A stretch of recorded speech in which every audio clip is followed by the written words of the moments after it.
പുണർദം നക്ഷത്രത്തിൻ്റെ കാൽഭാഗം മാത്രമാണ് മിഥുനക്കൂറിലുള്ളത്. ബാക്കി മുക്കാൽ ഭാഗവും നമുക്ക് കർക്കിടകക്കൂറിലാണ്.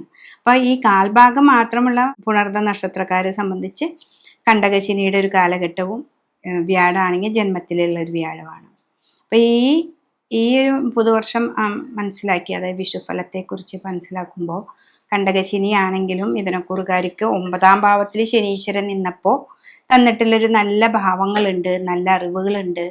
നമുക്ക് ഒരു പുതിയ നിഗൂഢമായ ശാസ്ത്രങ്ങളൊക്കെ പഠിപ്പിക്കാനായിട്ട് തുടങ്ങിയിട്ടുണ്ടെങ്കിൽ തന്നെ അതിനെ പൂർണ്ണമായിട്ട് മുന്നിലേക്ക് കൊണ്ടുവരിക.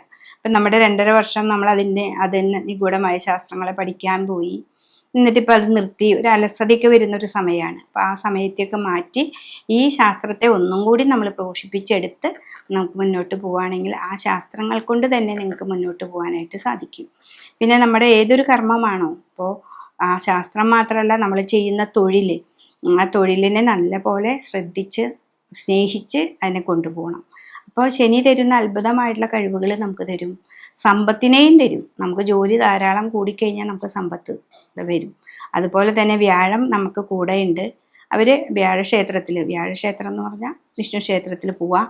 പിന്നെ മിഥുനൻ രാശിയായത് കൊണ്ട് ഹനുമാൻ ക്ഷേത്രത്തിൽ വെറ്റിലമാല സമർപ്പിക്കുക, ഗണപതിക്ക് കറുകമാല കൊടുക്കുക. ഇതാണ് ഈ മിഥുനൻ രാശിയിലുള്ള പുണർദം നക്ഷത്രക്കാർ ചെയ്യേണ്ടത്. കർക്കിടക രാശിയിലുള്ള പുണർദം നക്ഷത്രക്കാരെ സംബന്ധിച്ച് അവർക്ക് ഇപ്പോൾ ശനീശ്വരൻ വന്ന് നിൽക്കുന്നത് 9ാം ഭാവത്തിലാണ്. 9ാം ഭാവത്തിൽ ശനി, അതും മീനൻ രാശിയിലെ ശനി ഏറ്റവും നല്ല ഭാവമാണ്. പക്ഷെ ഇവരൊക്കെ വെച്ചാൽ 3ാം ഭാവത്തിൽ നമുക്ക് കേതു വരുന്നുണ്ട്. ആ കർമ്മത്തിലേക്ക് വരുന്നത് രാഹു ബന്ധവുമാണ്. കർക്കിടക രാശിക്കാർക്ക് രാഹു അഷ്ടമത്തിലാണ് വരുന്നത്.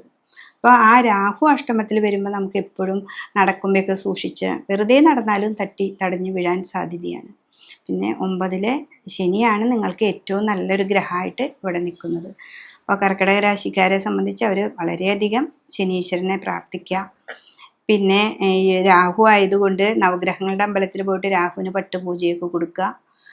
വ്യാഴം 12ാം ഭാവത്തിൽ പോയതുകൊണ്ട് മോക്ഷസ്ഥാനത്താണ് വ്യാഴം നിൽക്കുന്നത്. അപ്പോൾ ആ വ്യാഴത്തിന് വേണ്ടിയിട്ടുള്ള പരിഹാരങ്ങളും പൂജകളും സുദർശന ഹോമം ചെയ്യിപ്പിക്കുക, ഇടയ്ക്ക് വിഷ്ണു ക്ഷേത്രത്തിൽ പോവുക, വിഷ്ണുവിന് നെയ്യ്, ചന്ദനത്തിരി അങ്ങനെയുള്ള കാര്യങ്ങളൊക്കെ സമർപ്പിക്കുക. ഇതൊക്കെ ചെയ്യുമ്പോൾ നമ്മുടെ കർമ്മത്തിൽ നമുക്ക് നല്ലതായിട്ട് വരും.